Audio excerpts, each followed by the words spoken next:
যেদিন নমরুদ আপনাকে আগুনে নিক্ষেপ করছিল, আপনার কোনো সাথী সঙ্গী ছিল না, আপনার কোনো সাহায্যকারী ছিল না।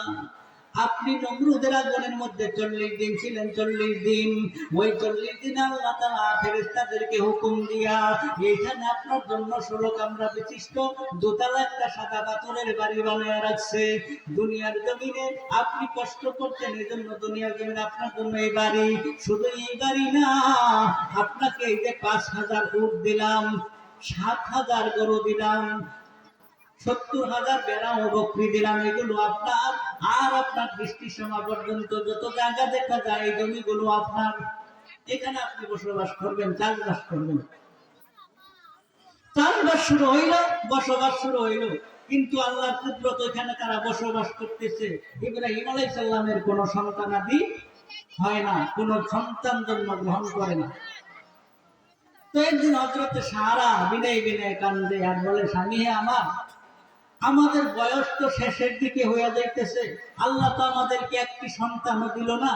আমরা তো যদি একটা সন্তান দিত, তাদের তো কামাই খাওয়ার নিয়ত আমাদের নাই, কিন্তু আমাদের দাফন কাফনের ব্যবস্থাটা কে করবে? কে আমাদের জানাজা নামাজ, কে আমাদের জানাজা দিবে?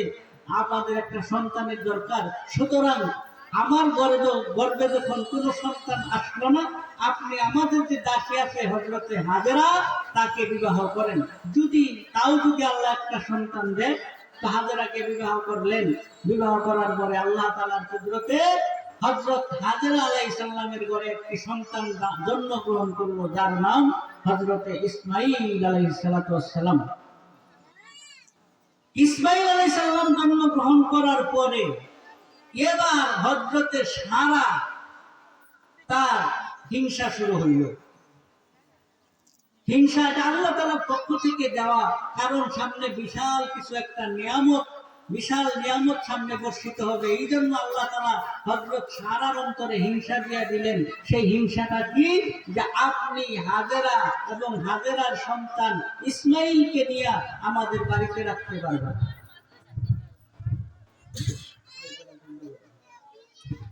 ইসমাঈলকে নিয়ে আমাদের বাড়িতে থাকতে পারবেন না, আপনি তাকে বনবাসে দেবেন।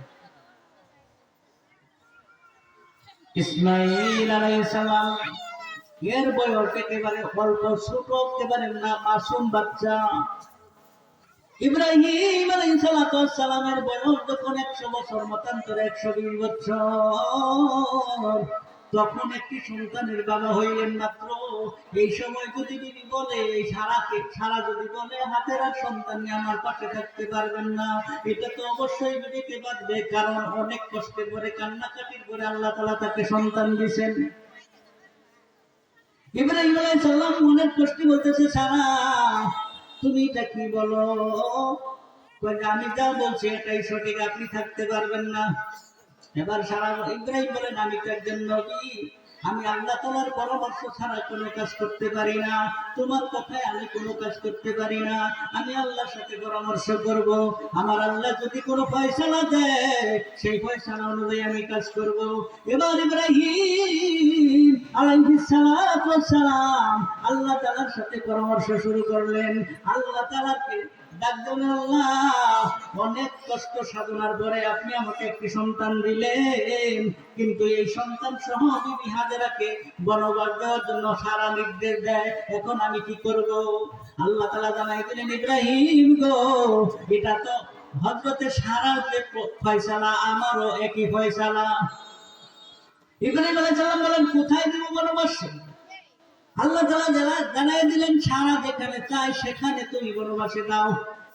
এবার ইব্রাহিম আলাইহিস সালাম বললেন, সারা কোথায় বনবাসে দিব? হযরতে সারা বললেন, বনবাসে দিবেন এমন জায়গায় যে জায়গার মধ্যে কোনো গাছগাছালি নাই, যে জায়গার মধ্যে কোনো মানুষের বসতি নাই, যে জায়গার মধ্যে কোনো পানি নাই। এইরকম একটা মরুভূমি অঞ্চলের মধ্যে দিবেন, যে এলাকার কমপক্ষে 30-40 মাইল এরিয়ার ভিতরে কোনো বসতি নেই, এরকম একটা জায়গা। ইব্রাহিম আলাইহিস সালাম বললেন, এই জায়গা তো ওই ফারানের মরুভূমি ছাড়া আর দেখি না। ফারানের মরুভূমির দক্ষিণ দিকে প্রায় 40 মাইল দক্ষিণে হইল কাস্পিয়ান সাগর, 30-40 মাইল পূর্ব পশ্চিম উত্তরে কোনো বাড়িঘর নাই। এই মরুভূমি ছাড়া